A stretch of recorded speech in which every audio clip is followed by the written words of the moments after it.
Do you want to improve your English speaking skills while learning powerful lessons about money and financial freedom? Then this video is for you. In this video, we bring you an engaging conversation about the best-selling book Rich Dad, Poor Dad by Robert Kiyosaki. But instead of just summarizing it, we're presenting it in a natural English conversation so you can learn spoken English while gaining life-changing financial knowledge. So let's get started. Hey, have you ever read Rich Dad, Poor Dad by Robert Kiyosaki? Yeah, I read it a while back and it completely changed the way I think about money. What about you?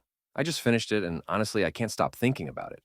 The whole concept of the rich dad and poor dad mindset really opened my eyes. Same here.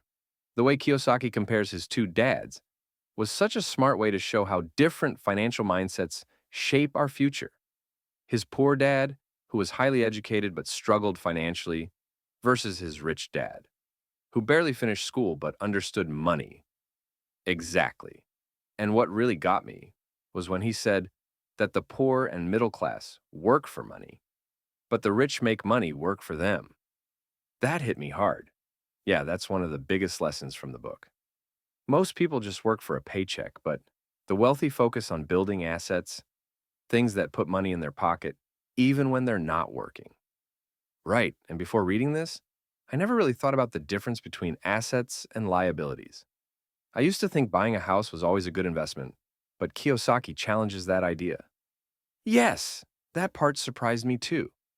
Most of us are taught that owning a house is the ultimate financial goal. But he explains that unless it's generating income, it's actually a liability, not an asset. Exactly. And he keeps repeating that true wealth comes from acquiring income-generating assets, like real estate, stocks, and businesses. That made me rethink where I'm putting my money. Same here. It made me realize I need to start focusing on financial education, which is another key lesson from the book. Schools don't really teach us how money works, and that's why so many people struggle financially. That's so true. We're taught how to get a job, but not how to create wealth. I mean, did you ever learn about investing, taxes, or passive income in school? Nope, never. And that's why this book is so important. Kiyosaki says, financial education is the foundation of wealth. And if we don't take control of our money, we'll spend our lives working for someone else. Exactly. And I love the part where he talks about fear and greed, how these emotions control most people financially. Oh, yeah, that was eye-opening.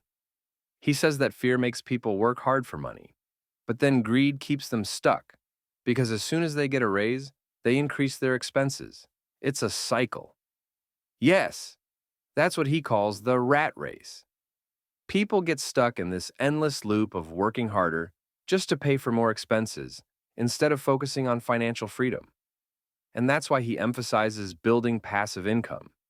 He believes real freedom comes when your money works for you, not the other way around. That's so powerful. After reading this, I've been thinking about ways to create passive income. Have you started doing anything differently? Yeah, actually. I've started tracking my expenses more carefully and looking for ways to invest, even if it's small at first. Also, I'm learning more about stocks and real estate. That's awesome. I'm thinking about starting a side hustle and also looking into investing. The book made me realize that just saving money isn't enough. I need to make it grow. Exactly. Saving alone won't make us rich. That's another big takeaway from the book. He says savers are losers, not because saving is bad, but because inflation eats away at money if it's just sitting in a bank. Right? And that's why he emphasizes cash flow. It's not just about how much you earn, but how much passive income you generate. Yeah, that's why he keeps saying, the rich don't work for money, they make money work for them. I used to think getting a high-paying job was the goal, but now I realize it's more about financial independence. Same. It really changed my mindset. And one of the most important lessons was about taking risks and overcoming fear. Oh, yeah, he talks about how most people are so afraid of losing money that they never take the first step. But the rich learn from their mistakes and keep going. That really stuck with me. He says that failure is part of the learning process, but most people are too scared to even try. Yeah, and that's why financial education is so important. The more we learn, the more confident we become in making smart money decisions. Absolutely. So, what's your biggest takeaway from the book?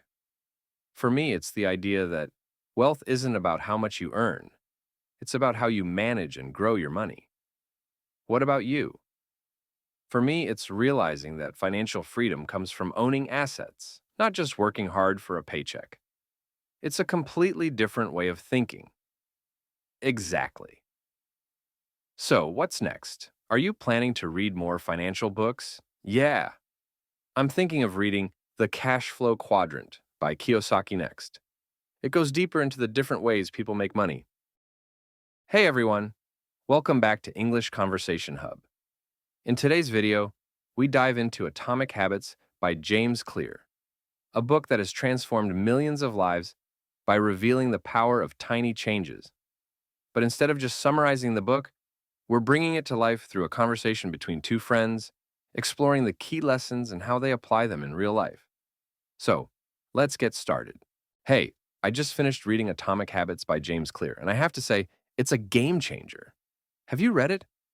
Oh, yeah, I read it a few months ago, and I still think about it all the time. It's one of those books that sticks with you. What did you think was the most valuable lesson? Honestly, there were so many. But one thing that really stood out to me was the idea that small habits compound over time. I always thought you had to make huge changes to see results, but the book really convinced me that just getting 1% better every day adds up. Exactly. I love that concept too. People always try to overhaul their entire life overnight and then they burn out. But if you focus on tiny improvements, they build momentum. Have you started applying any of the strategies in your life? Yeah, I'm trying to. One thing I've been working on is habit stacking. Where you attach a new habit to something you already do regularly. Oh, that's a great one. What habit are you stacking? So, I'm trying to read more, but I always forget or put it off. Now, I've started reading for 10 minutes, right after I make my morning coffee. Since I never skip my coffee, it's helping me stay consistent with reading. That's smart. I actually used habit stacking to build a stretching routine. I attached it to brushing my teeth at night. After I finish brushing, I do 5 minutes of stretching. Over time, it just became automatic. That's awesome. It's crazy how habits shape our identity without us even realizing it. James Clear talks about that a lot, how you shouldn't just focus on goals, but on becoming the type of person who naturally does the right things. Yes, the idea of identity-based habits really blew my mind. Instead of saying, I want to run a marathon, you start thinking, I am a runner. When you identify as a runner, making time for running becomes second nature. Exactly. And it's funny because when you shift your identity, even small wins feel more meaningful. Like when I read just 10 pages, I tell myself, I'm a reader now. It's a small thing, but it reinforces the habit. That's the power of reinforcing the behavior. Clear talks about making habits obvious, attractive, easy, and satisfying. Have you found any of those techniques helpful? Yeah, I've been making my habits more obvious. I leave my book on the kitchen counter, so I see it in the morning. That visual cue really helps. That's a great idea. I did something similar when I wanted to start drinking more water. I put a big water bottle on my desk so it's always in sight. Just seeing it reminds me to drink. That's smart. And making habits satisfying is another big one.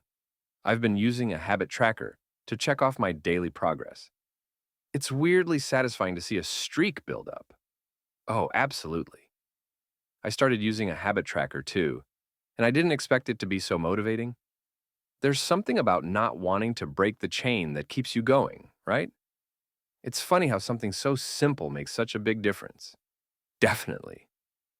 And the best part of Atomic Habits is that it's not just about building good habits, it also teaches you how to break bad ones. Did any of those strategies stand out to you? Yeah, the whole idea of making bad habits invisible or harder to do really resonated with me. Like, I used to waste too much time on social media, so now I keep my phone in another room when I work. Just that small change has cut my screen time in half. That's a great trick. I did something similar. I removed junk food from my house, because if it's not there, I can't eat it. It's all about controlling your environment. Exactly. Environment design is such a powerful tool. We always think willpower is the key, but Atomic Habits makes it clear that setting up your environment for success is way more effective. Yeah, it's like removing friction for good habits and adding friction for bad ones. Exactly. So, after reading the book, do you feel like it's made a lasting impact on your life? Absolutely. I've read a lot of self improvement books, but this one actually gave me practical steps that work. I still go back and review my highlights when I feel like I'm slipping. Same here. I think this book is one of those that I'll keep referring to. So, what's the next book on your list? I'm thinking about reading The Power of Habit by Charles Duhigg. It seems similar, but with a different perspective. That's a good one. I read it a while back. It dives more into the science of habits, which is really interesting. Nice! Maybe after I read it, we can discuss it like we did with Atomic Habits. Absolutely. Let's make it a habit. Haha, sounds like a plan. And that's it for today's video. If you enjoyed this video and found it helpful, don't forget to give it a thumbs up, share it with your friends, and subscribe to the channel for more engaging conversations. Thanks for watching, and I'll see you in the next video. Stay tuned and take care.